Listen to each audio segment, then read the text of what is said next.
nama tokkootu ganamaan dhufee achitti isa laale yeroo zuurii duraa kana jechuudha.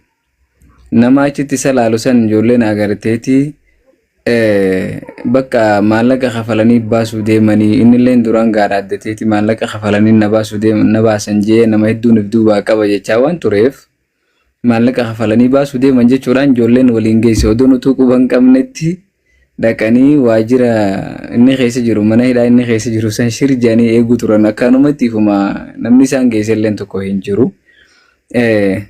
Zuurii booda dubbiin rabshaan takka kaatee turte achitti.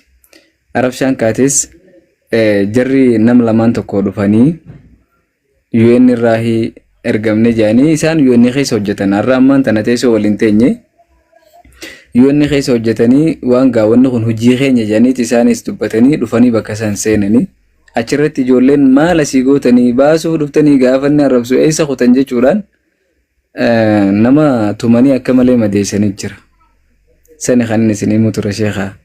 Achirraa kan keegaa isaanillee galanii akkanatti achin nu reebanii turan arrahii jaanii poosti godhan. Suuraalee teenyallee fuudhanii waliin poosti godhamtee turte qilleensa irratti. Namni isaan qabee fide, namni isaan ajjeese miliyoona 2 fudhata faa maal jaanii akkasii waan akkasii takka illee poosti godhamtee turte.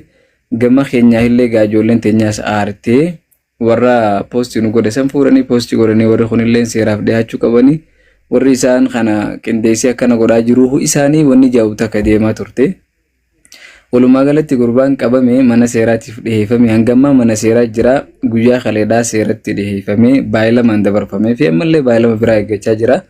Amma immoo har'a hawaasa lamaan yaadaan gargar faca'ee jiru san kan muslimaatis kan kiristaanaatis nutilleen obboleeyyan keenya manguddoota keenya hedduutu jira manguddoota keenya sanii wajjin ta'uudhaan warri kiristaanotaa sanilleen obboleeyyan isaanii manguddoota qabatanii dhufanii bakka takka waliin teenyee waliin mari'annee dhimmee kun dhimma nama dhuunfaati.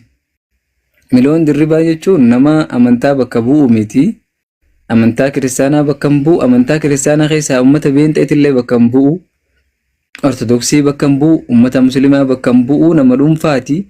Kana jecha maaliif ummanni lamaan wal cafaqaa maaliif ummanni lamaan wal ajjeesaa nama kana jecha nama tasaatu hin beene jecha ummanni lamaan wal bobboohu hin qabu jechuudhaan manguddoon lamaan teessee haasoytee dogongora gama lamaan irraa argame lachuutiifuu dhiifamni gaafatamee dhiifama walii godhanii amma booda wanni akkanaa ganaa akka itti hin deebi'amne yoo rakkoon argamtes waliin mari'atamee akka furamu.